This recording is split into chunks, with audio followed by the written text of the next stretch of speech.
आणखीन एक महत्त्वाची बातमी, मुलींना उच्च शिक्षण मोफत देण्याच्या प्रस्तावावरनं महायुतीमध्ये एकवाक्यता नसल्याचं दिसलेलं आहे।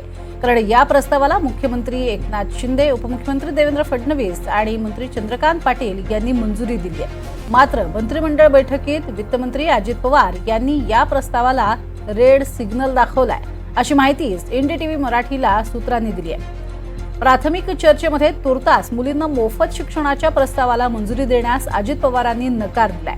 पुढील काही दिवसात पुन्हा कॅबिनेटमध्ये प्रस्ताव आणण्याच्या हालचाली केल्या जाणार आहेत, अशी माहिती देखील सूत्रांनी दिली आहे। अधिक माहिती घेऊयात आमचे प्रतिनिधी देवेंद्र कोल्हटकर यांच्याकडनं। देवेंद्र, आपण बघतोय एकीकडे राष्ट्रवादीकडनंच महिला आघाडीकडनं बदाम पाठवले जात आहेत आठवण करून देण्यासाठी याच अर्थातच योजनेची, मात्र दुसरीकडे असं कळतंय की अजित पवार यांनीच याला रेड सिग्नल दिलाय। काय अधिक माहिती?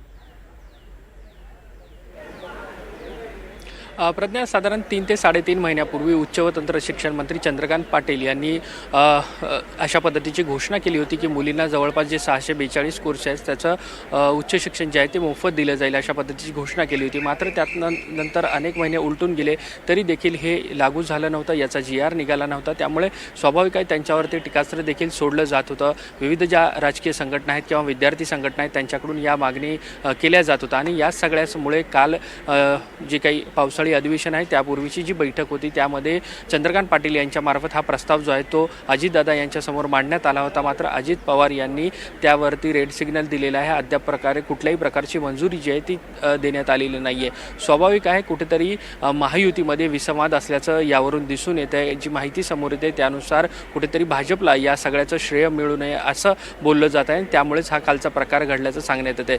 त्याचसोबत जे आहे ते अर्थसंकल्पीय अधिवेशन आहे, या अर्थसंकल्पामध्ये देखील अशा पद्धतीची ही जी काही लोकप्रिय घोषणा आहे ती अजितदादांना करायची आहे। त्यामुळेच देखील काल जी काही मंत्रिमंडळाची बैठक झाली त्यामध्ये कुठेतरी या सगळ्यावरती शिक्कामोर्तब झालेलं नाही असं देखील राजकीय वर्तुळात चर्चा आहे। त्यामुळे आता या सगळ्या उच्च व तंत्र शिक्षणासंदर्भातला जो चंद्रकांत पाटील यांनी प्रस्ताव मांडलेला आहे त्या संदर्भात आगामी काळामध्ये काय होतंय, काय निर्णय होतंय हे पाहणं महत्त्वाचं असेल।